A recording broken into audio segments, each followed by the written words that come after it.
So welcome everybody, and this is our fifth webinar in the BITAx webinar series that we've been doing ever since we were plunged into our working from home and bedroom offices, which someone told me not so recently was 100 days ago.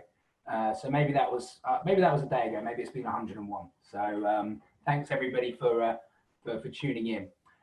For those of you that don't know, BITAx is a chapter of BITA, which is the British Irish Trading Alliance. It's a non-profit organisation that encourages its members to build relationship and generate business through exciting networking, education and social events.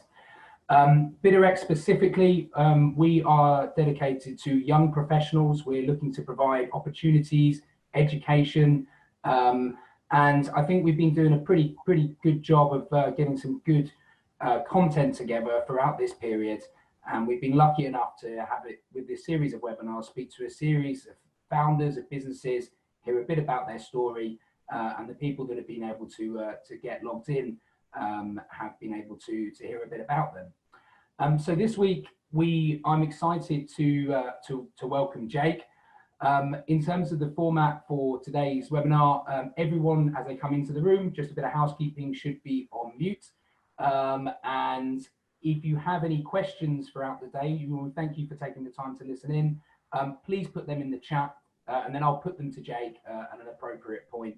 So we do encourage interaction in this today, so it'll be good to get your questions as you have them. So Jake and I were spoken a good couple of times ahead of this conversation today, and the tagline, the title that we put on the event is Harnessing Entrepreneurialism to Improve Society, which I think, really became quite clear after a couple of chats with Jake that, he does seem to have, this common theme that was running through, the backwards and forwards that we were having when we were getting to know each other and really just discussing what would be good content to be discussing on our webinar today.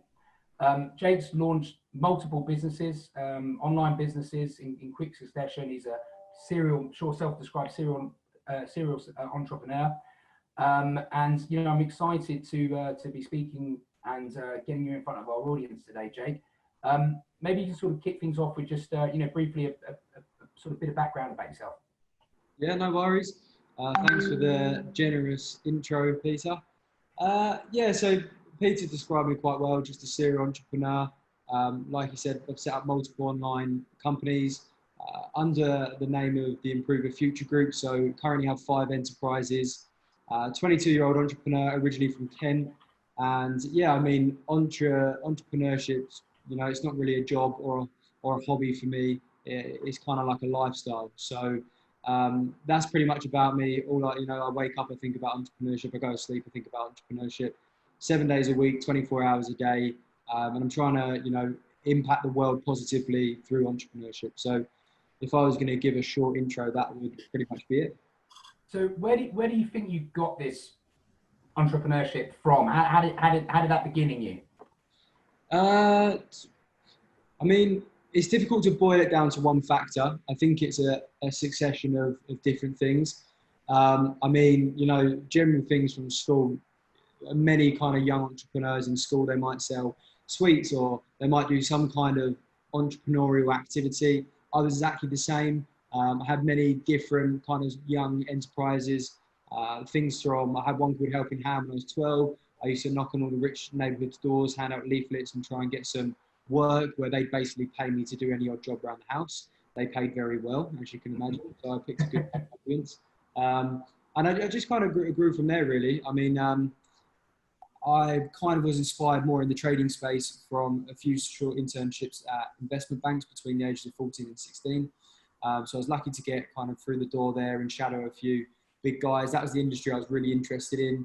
And then naturally myself, after my first one, when I was 15 years old, I basically decided to learn more about trading, realized there wasn't much good content out there and much, good educational courses and stuff for me to enroll in.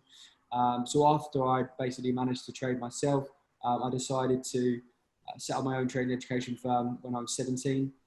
So to be honest with you, it's kind of a clash between something I had passion for, so investment and trading, and then that general kind of entrepreneurship running through my veins. The two combined, and I set up my first proper business. One of the things that I think I picked up from the chats we had ahead of this is about probably spotting a bit of gap in the market. You know, you talked to me about your businesses, you know, and a little bit about how the property investment side, the mortgage business, it sounded like, you know, your ability to identify a gap in the market and scale and get that digital business off the ground quite quickly. You know, you've got better at that as you've developed, right? Yeah, I think with everything, whether it's entrepreneurship or it's, I don't know, a sport, for example, you have to kind of, well, I mean, the first couple of levels, actually getting off the ground and understanding the basics is quite difficult. But after a period of time, you know, your understanding of that certain subject you're specialising in develops. And like you said, it becomes so much easier to develop yourself, develop your various enterprises over a period of time. So, yeah, I mean, for me, I learned a lot through my first business that I still run now. But definitely where I kind of dedicate all my time to a certain industry, it does help me spot opportunities because you're actively in the game. It's the same if you were a footballer, for example.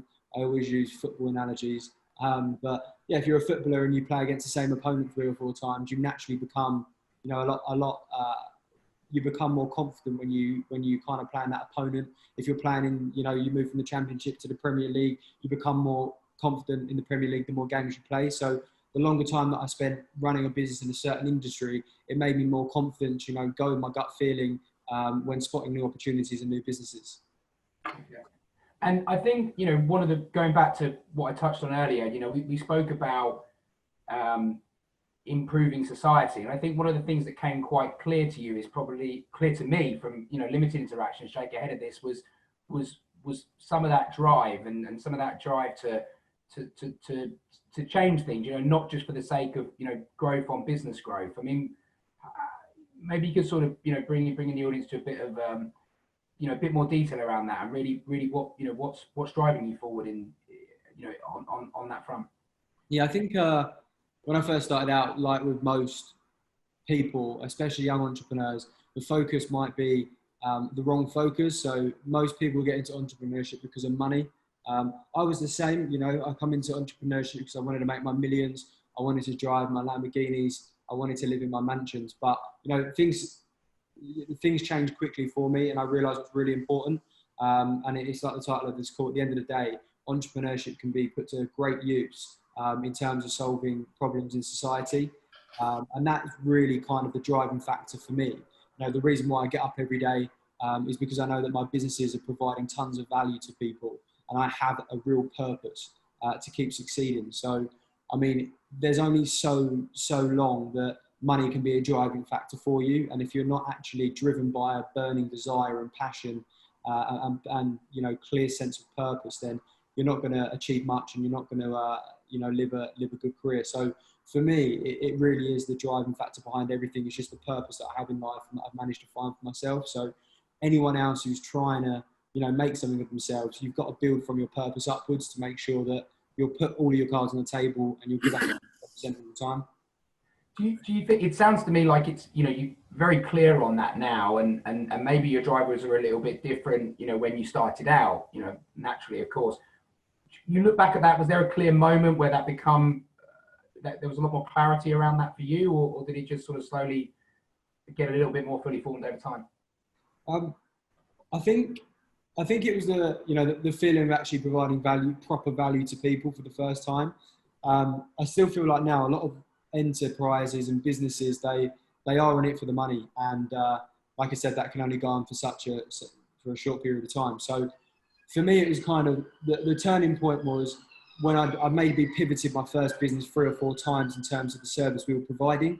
And on that 4th or 5th pivot, we really kind of hit a sense of value creation, which was out of this world. So that, I think it was at that point really when I actually genuinely saw other people's lives changing because of the services we were providing. That really helped inspire me to where I am today. Okay, fair enough. One of the things we've spoken about a little bit is, you know, the key part of that sort of your own development in yourself. What do you think the characteristics of a self-developer are? Uh, I'd say, oh, okay. So I think the first and the most important one is to scrap worry. You know, if you're trying to make it out on your own, you can't worry about things. Not everything's going to be your own, going to go your own way. And worry is what kills a lot of people. Thinking about the past too much, thinking about what the future holds too much. It creates this sense of worry, which can throw you off your game. I think you literally do have to take each day as it comes. Another thing is risk taking. At the end of the day, people are scared to, leave their jobs and try and excel in something they want to do themselves. I'm inherently a risk taker. You know, I dropped out of university, I left my comfort zone, and I've excelled since. And I feel like when you come outside that comfort zone and you become more, you kind of scrap being risk averse, it helps you develop because you know that your results are directly going to be related to the effort you put in and how hard you try. So you do have to put a lot of pressure on yourself and take risks, and you have to remove that comfort zone. But by doing that, naturally as a person, you realize that you become responsible for absolutely everything. So it kind of really does give you that, that get up and go, because you can't just sit there and, laying at the weekends. It creates a sense of urgency inside you as well, when you know that you're the only person that's responsible for your outcome.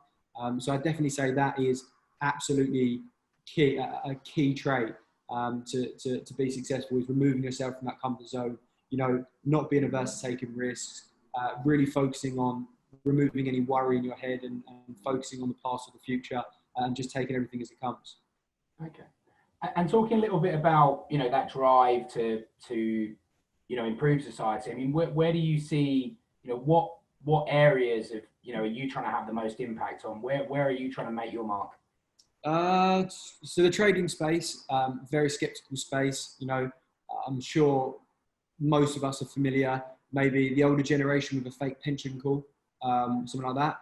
The younger generation with so-and-so on Instagram saying that he can turn 5 grand into 10 grand overnight, and you should believe him because he drives a Lambo. So there's a lot of skepticism in that industry. So I'm working towards, creating platforms to firstly, provide good investment options for low value clients, because there's a clear gap between, if you want a big institution to trade your money and to have that level of detail, there's that big gap, and they'll probably turn their nose up at you if you're going to put less than $250,000 on the table. So that's, one impact I wanted to make, was bring an affordable investment service to the market, which we managed to do, corporate to retail. So, people can have access to institutional traders trading their money for them for as little as 500 quid. So that's one area that I'm focusing in the trading industry. Another one is creating and trying to get rid of all of this, the skepticism, and the way we're doing that is we're building a platform at the moment for legitimate trading mentors and educators. So that essentially means that, people in future, and the idea of it is not to believe anyone online and go to a credible marketplace where you can genuinely find good traders and good mentors that you will learn a lot from because they're credible. So that's Trading Mentor Online. That's more on the retail education side. Corporate to retail, I mentioned earlier, is more to do with the investment retail side. So trading definitely, but then the other big part of me is probably education. I've been to university, dropped out of university, done my GCSEs, A-levels and so on. I understand the current educational journey for a lot of people. And more importantly, I think because I've been through that and I've seen how, what the actual outcome of this traditional education system is, I think it needs massive improvement. We've been following, society's perceived path for too long now. So another kind of real angle that I focus on is education. So I've built a few education platforms as well. It seems to me, Jake, across your businesses, I think one of the common themes is education, the way that people learn, whether that's about, property investment, whether that's about how a young person should be approaching a mortgage, whether, it does seem that that's been a common theme across all your businesses. Yeah, I mean, education, that's kind of where I started out in. And as I kind of became, I kind of dived more into the education field. I did start, like you said earlier, I started to spot opportunities where perhaps as a population, we're not so well educated. And for me, that started to raise alarm bells, because we feel, well, I feel anyway, that we focus vastly too much on educating kids and young adults in things that actually don't matter, whereas things that really do matter, we lack education around. So that's kind of spurred me on to create platforms around key elements of life that can really help people, rather than just that theoretical textbook kind of lifestyle which schools and educational colleges have been sticking to for a while. So yeah, I mean, there needs to be a big change and revolution in education. It is happening. It's from a business perspective, it's a growing market. 9 out of 10 academic professionals believe that it'll be completely disrupted, this current education system, by 2030. So it's a great market to be in, great business opportunity there, and of course the value you can provide is great as well. Okay, great. That really makes sense. One of the things that I thought was an interesting topic that we talked about offline was about expanding your own network. And do you feel that's something that is important to you now, and was important to you to get to where you are now? Networking is everything, and everyone on this call at the moment, I'm guessing you understand kind of the power of networking, and how much of an advantage that can be to you. At the end of the day, the way I look at networking is, for example, one of our businesses, corporate to retail, I was mentioning earlier, it would have cost me probably to get off the ground in running a regulated copy trading app. It probably would have cost in the region of, say, 200 to 300,000 pounds to set that business up. Whereas the advantage of networking is I can stumble across someone, which I did, who already has that platform set up. So it can remove a huge barrier to entry into a market. So that's a really key aspect of networking, is removing barriers or getting help into industries and new businesses as well. So networking is great on that front. Another aspect of networking is you never know who you're going to work with in the future, and you also never know who can provide value to you as a business. So you can meet someone down the pub who runs their own business, and 2 weeks later, after a few beers, you can end up working for them and making a lot of money and changing a lot of lives together. So I think networking is key. And no matter, everyone talks about the power of networking and how potentially it's diminishing over a period of time as things like networking online become so easy. I disagree. I think manual networking with people, genuinely meeting people for a beer or a coffee, you can't beat it. And there's that sense of trust that you can build in person that you can't online. And it's a judge of character as well. On a profile, you can't just, I can speak to you now, Peter, not knowing who you are, and you can look nice with your light on your head as you do now, but in real life you might not be that kind of person. So traditional networking is key, and like I said, the key advantage of it is being able to potentially shortcut your route to success, either whether starting up a business or looking at new career opportunities. Okay, what advice would you give to, I'm thinking about the people that we've got on and the type of help we're trying to give to our community, for someone that has that desire, which sounds like, we put a sense of importance around, but doesn't know where to start? I think the difficult thing with starting, or you have to kind of assess what is currently stopping you from starting, and then you drill down into that. So that everyone's going to be different. Some people will be scared to start, they have the desire, but what they want to do, they don't have the financial resources for. And if that's your point, you need to focus on fixing that problem. So you need to go and find investors, or you need to find an affordable way to set up in that business.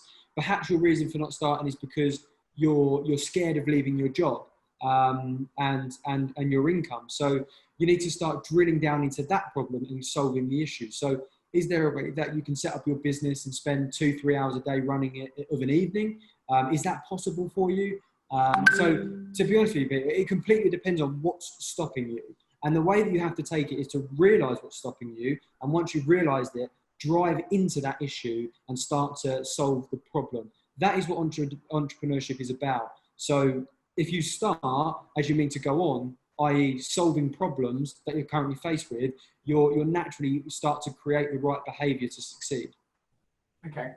Do you find it a challenge to for people to work for you with the same values? I mean, do you know, clearly, you know, quite a lot of drive and determination there, Jay. Is that tough? Look, I think what you'll realise is no one is like you. And by that, I mean, not every person who's going to work for me is going to wake up at 6 a.m. in the morning and work till 9 p.m. like I do, because they're not going to have the same level of passion that I do for my business. Now, that's just normal. You can't change that. You know, you might stumble across one or two people that really do have that passion, which I have in my network.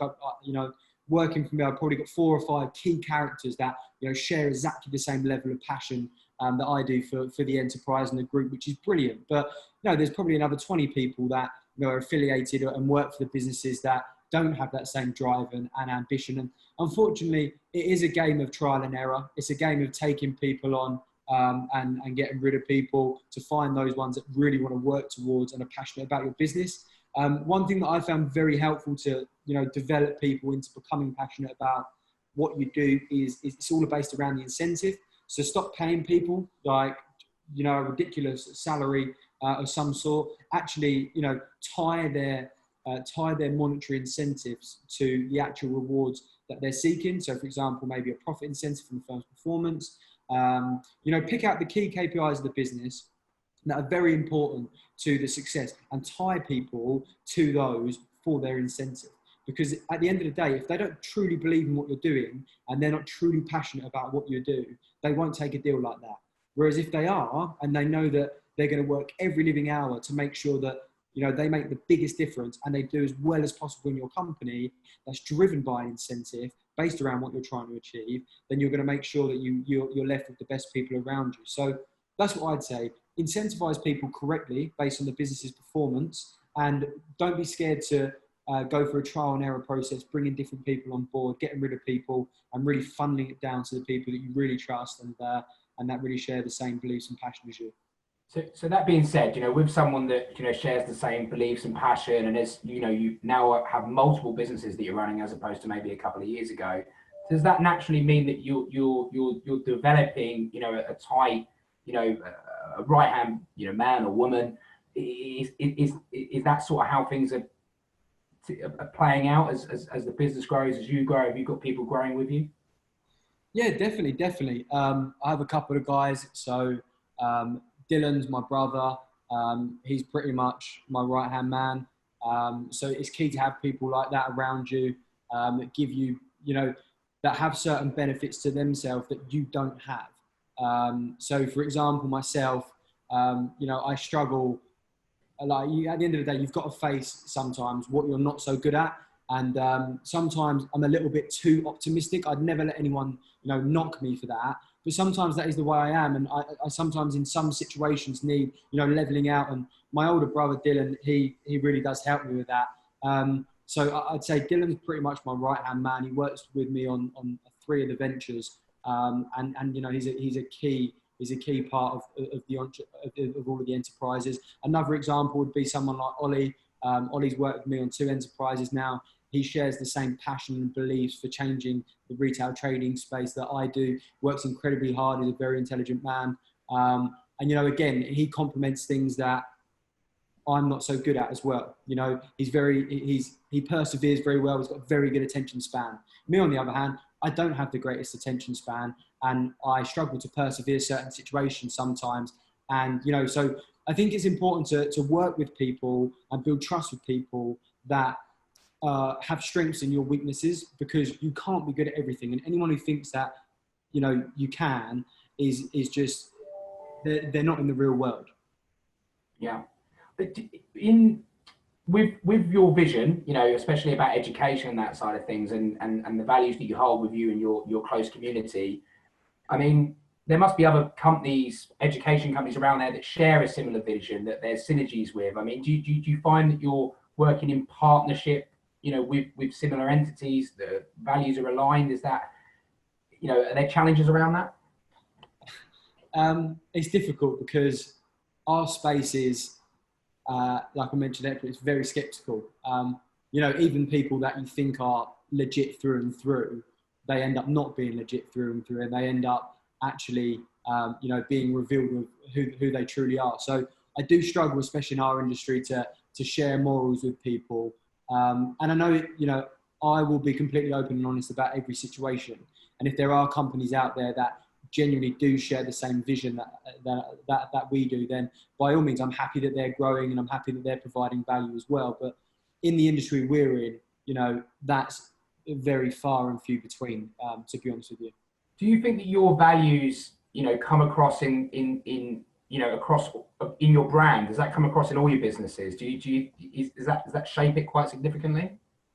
Yeah, definitely. I mean, I think as a leader, you have such an impact on how your business is, and how your business is set up. So it's key that, you know, the values and the ethics of the actual leader impacts the business. That's how it goes, right? So the way I am will, you know, be inherent in every single business that I set up. And naturally over time, especially say, for example, where I've now got 4 education companies, all of those education companies, you know, they're built on the same blueprint. I proved and tested my model, and I brought it over into the other kind of businesses that I've set up. So the values and the ethics are really, really important from the leader, because they'll be installed into the new business. And because I'm using the same blueprint, a lot of the important stuff in a business which people overlook is the values and ethics that you have in your business and what your brand actually represents. And I feel like I have a good understanding of what my brands need to represent in order to give the best value across and help as many people as possible. So yeah. Were you doing that from the outset, or did it take time to come to that? You know, has that always, you know, strong belief in your own, you know, your own values, what you're trying to change? Was that always coming through strongly? Is that what helped get the business to where it is now, or has it taken time to realize and get, you know, and shine that across? I think it's taken time for me to realize who I actually am. If I'm going to be honest, like I mentioned earlier, began with a very monetary outlook on life. And then after that period of time, I got into a situation where, you know, I wasn't providing as much value as I wanted to. I started to provide more value and I felt great about myself. And I realized that's exactly where I want to be. And it did take 3 or 4 years to get to that point. And that's the key for anyone starting out in business now. You're probably going to be a different person in 3 or 4 years just through your experiences. And you need to realize that. And more importantly, you need to take on each experience personally to yourself to develop, because, you know, the saying goes, you know, every failure, for example, the way I look at failure is there's a lesson to be learned because you failed for a reason. It's the same with mistakes, and they build your character. They build what your values are. They build what you're about as a person. So to be honest with you, I would say I've changed a lot in that journey. But more importantly, I'd really focus on the fact that you're going to be a different person in 2 years' time, 3 years' time, 4 years' time. But naturally, when you really find what makes you tick, that doesn't change. I should know that. Just remind me, how old are you, Jake? You're 22. 20. Sorry? 22. 22. Okay, wow. So if you could go back and speak to 5 years ago, Jake, you know, 17, 16-year-old Jake, what advice would you give to 5 years ago you? There's a lot of advice I'd give to myself. First one would be not to employ staff. But not in terms of any staff at all, but I employed a large number of staff when I was younger, and that didn't end too well.